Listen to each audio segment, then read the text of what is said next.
నీ డబ్బు న్యాయంగా సంపాదించు, వేల కోట్లకు అక్రమార్జన తీసుకుంటా, చివరికి నీవు అక్రమంగా 3 అంతస్తుల బిల్డింగ్లు కట్టుకుంటా, ఎక్కడ కనపడితే అక్కడ స్థలాలు కబ్జా చేస్తూ ఉంటే చూసి చూడటానికి ఆయన పవన్ కళ్యాణ్ అక్కడ ఉంది. ఇప్పుడు 159 కోట్ల విలువ చేస్తే బియ్యం, పేద ప్రజల బియ్యాన్ని వీళ్ళ యొక్క బినామీలతో నిల్వ ఉంచుతారంటే అక్రమంగా, ఎంత దారుణం అండి. 151 పాయింట్లు. ఆ పాయింట్లో అయితే మాత్రం నిజమే, దాన్ని వెలికి తీయటం, వ్యవహారం అంతా బయటికి తీసుకొచ్చి అసలు ఎవరు బాధ్యులు అనే విషయం మీద చేయటం. బట్ చూసే రకంగా ఎట్లా ఉంటుందంటే, సో దిగాడు, కక్షపూరితంగా వ్యవహరిస్తున్నారన్న మాటలు బయటకు వస్తున్నాయి. దానికి కొంత సమాధానం ఇచ్చుకోవాల్సిన పరిస్థితి కూడా. దాని గురించి యాజ్ ఎ లామెన్గా నేను చెప్తాను ఏంటంటే, చాలా సమయస్ఫూర్తితో ఉన్నాడు. ఎక్కడ కక్షపూర్తితో ఉన్నా ఆయనలో లేదు, ఆవేశం లేదు, ఆలోచనతో వెళ్తున్నాడు. మీరు గనక నేను అవినీతికి పాల్పడితే మాత్రం ఎవరిని ఉపేక్షించను, చట్టం తన పని చేసుకుంటుంది అంటున్నాడు. ఇప్పుడు అదేవిధంగా పౌర సరఫరాల శాఖ మంత్రిగా ఛార్జ్ తీసుకున్న తర్వాత మనోహర్ గారు కూడా 150 చెక్ పాయింట్స్లో కూడా చెకింగ్ చేశారు. ఈరోజు 34,000 మెట్రిక్ టన్నులు పేదవాళ్ళ బియ్యం అంటే అది ఎంత దేశద్రోహం అండి. మన రాష్ట్ర సరిహద్దు దాటి ఆఫ్రికా కంట్రీస్ మీరు అమ్ముతారా, దేశానికి కూడా చెడ్డపేరే కదా. ఇది ఎంతవరకు నాయి. చివరికి పామాయిల్లో 160 గ్రాములు తగ్గిద్దా, కందిపప్పులు 150 గ్రాములు తగ్గిద్దా, పంచదారలో 150 గ్రాములు తగ్గించి మీరు ప్యాక్ చేస్తారా?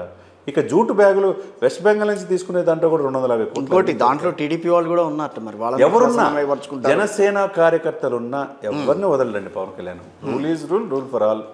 ఎవరైనా కానీ పవన్ కళ్యాణ్ ఇది బయటికి తీసుకొచ్చింది, పవన్ కళ్యాణ్ వీళ్ళకి శిక్ష పడేటట్టు చేసేది. వీళ్ళకి కొద్దిగా లేట్ అవ్వచ్చు కానీ చట్టాలు కఠినంగా ఉన్నాయి. పౌరుల సంపద, ప్రజల సంపద. నేను ఆ విషయాల్లో కాదనట్లు, ఆ బాలిక వ్యవహారం కూడా సో అన్నాళ్ళుగా కనపడిన బాలిక జస్ట్ ఒక 9-10 రోజుల్లోనే మళ్ళీ బయట ప్రత్యక్షం. ఇదే వారాహి యాత్రలో చెప్పాడు. ఆంధ్రప్రదేశ్లో 30,000 మంది.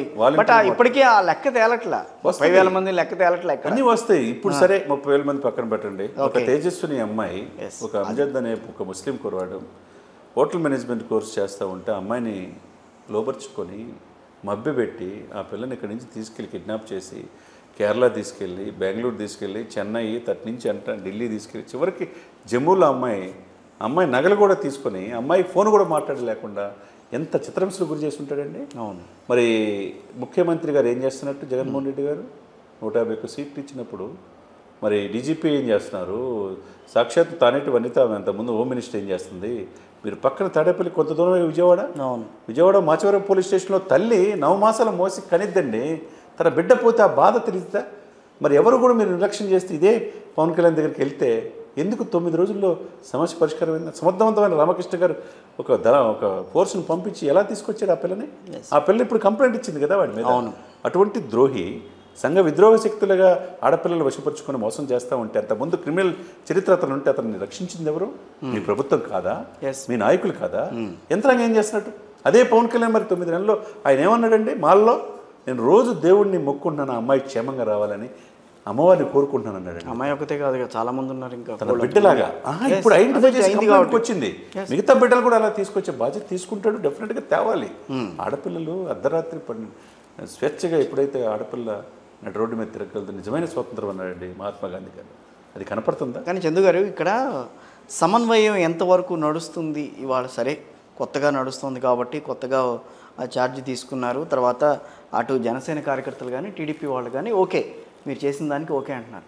బట్ రాబోయే రోజుల్లో కొన్ని సందర్భాలు, మొన్న ఈ మధ్యన ఒక గ్రామంలో అటు వీళ్ళు వాళ్ళు కలిసి కొట్టుకోవటం, సంథింగ్ ఏదో అభిప్రాయ భేదాలు రావటం, అంటే ఇలాంటి సిచ్యువేషన్స్ వస్తే కనుక ఎట్లా ట్యాకిల్ చేస్తారనేది కొంచెం ఆలోచించాల్సిన విషయం. ఇక్కడ 3 పార్టీలు కలిసి ఉన్నాయి కాబట్టి ఈ మాట, లేకపోతే అదర్వైజ్ ఎవరు మాట్లాడారు. మీరు ఈ విషయంలో డౌట్ పడాల్సిన అవసరం లేదు. పవన్ కళ్యాణ్ గారు కూడా జగన్మోహన్ రెడ్డి గారు అధికారంలో వచ్చిన తర్వాత ప్రమాణ స్వీకారానికి పిలిస్తే ఉందాగా మీరు మంచిగా పరిపాలించిన 2 సంవత్సరాలు మీ గురించి ఏం మాట్లాడున్నారు? నిజంగానే 2 ఇయర్స్ మాట్లాడలేదు. తర్వాత కరోనా 1 ఇయర్ పోయింది. లాస్ట్ 2 ఇయర్స్ ఆయన ప్రజల్లో వ్యతిరేకత ఎట్లా ఉందని తెలియజేశాడు. ఎప్పుడు కూడా నాకు వ్యక్తిగతంగా విభేదాలు లేవు, పాలసీ పాయింట్ ఆఫ్ వ్యూ మాట్లాడాడు. ఆయన అడిగిన ప్రశ్నలు ఈరోజు రైస్ మిల్లర్స్లో ఇన్ని వేల టన్నులు మెట్రిక్ టన్నులు వచ్చినా, లేకపోతే రెడ్ శాండిల్స్ నేపాల్ దగ్గర పట్టుబడినా, ఇవన్నీ కూడా ఆయన చెప్పినాయేగా ఒకప్పుడు. ఎందుకు చేస్తున్నాడు? మీరు అన్నట్టు బీజేపీ, టీడీపీ, జనసేన 3 పార్టీలు ఈ కలయిక ఎలా ఉంటుంది, వీళ్ళ మధ్య సఖ్యత ఉంటుందా అనుకుంటున్నారు కదా మీరు. పర్ఫెక్ట్గా డిస్ట్రిబ్యూషన్ ఆఫ్ వర్క్ జరుగుతుంది ఇక్కడ. రాజధాని మీద పూర్తి చేయటం విషయంలో కావచ్చు, పోలవరం పూర్తి చేయటం విషయంలో కావచ్చు, ఇంటర్నేషనల్గా దీని మీద నిపుణులు తీసుకొచ్చి చూసే బాధ్యత ఎవరు తీసుకున్నారు? చంద్రబాబు నాయుడు తీసుకున్నారు. 4.5 దశాబ్దాల అనుభవంలో పెట్టుబడులు ఎలా రావాలో నిన్న oil refinery, Bharat oil BPCL దాదాపుగా 60,000 కోట్లతో మచిలీపట్నం కేంద్రంగా రాబోతుంది. దానివల్ల వేలాది మంది ఎంప్లాయ్మెంట్ వస్తుంది. మరి గత ప్రభుత్వం ఎందుకు తీసుకురాలేపారు? ఇప్పుడు బాలశౌరితో పాటు నేను వెళ్ళి హరిదీప్ సింగ్ దగ్గర మినిస్టర్ కలిశారు. అదేవిధంగా నిధులు స్పెషల్ స్టేటస్ సరే తెరమరుగైందని అంటున్నారు కొంతమంది. స్పెషల్ స్టేటస్ ఇవ్వకపోయినా స్పెషల్ ప్యాకేజ్ అని ఇవ్వమని వాజ్పేయి లడ్డు అన్నారు. సరే ఇవన్నీ పక్కన పెడితే స్పెషల్ ప్యాకేజ్ ఇవ్వమని అవతల బీహార్ నితీష్ కుమార్ అడుగుతున్నారు. బుందేల్ఖండ్ ప్యాకేజ్ ఉంది. ఇవ్వాల్సిన బాధ్యత ప్రాంతీయ పార్టీల మీద డిపెండ్ అయ్యే సెంట్రల్ ఉంది కాబట్టి ఇప్పుడు మోదీ గారు ఇస్తారు, ఎక్కువ నిధులు ఇవ్వమంటున్నారు. తర్వాత అమిత్ షా దగ్గరికి వెళ్ళారు. ఆయన వంతు ఆయన 16 మంది ఎంపీలు ఉన్నారు. 2 ఎంపీలు జనసేన ఉన్నాయి, 18 మంది ఎంపీలు, బీజేపీ 3 ఉన్నాయి, 21 మంది ఎంపీలు. మరి చేయాలి కదా, రాష్ట్రానికి కావాల్సిన ఇప్పుడు చేయించుకునే ఇది ఆయన చూసుకుంటున్నాడు అడ్మినిస్ట్రేషన్. ఇకపోతే పంచాయతీరాజ్, గ్రామీణాభివృద్ధి కావచ్చు, అడవుల సంరక్షణ కావచ్చు, సైన్స్ అండ్ టెక్నాలజీ కావచ్చు, రూరల్ డెవలప్మెంట్ కావచ్చు, చాలా చూస్ చేసి తీసుకున్నట్టున్నారు కదా పర్ఫెక్ట్గా. ఆయన చెట్లతో మాట్లాడతాడు, మొక్కలతో మాట్లాడతాడు సార్. మనుషులతో మాట్లాడరా? ఎక్కువగా మొక్కలు అంటే మనం ఆశించకుండా మన కుర్చీ అయి ఉంటుంది.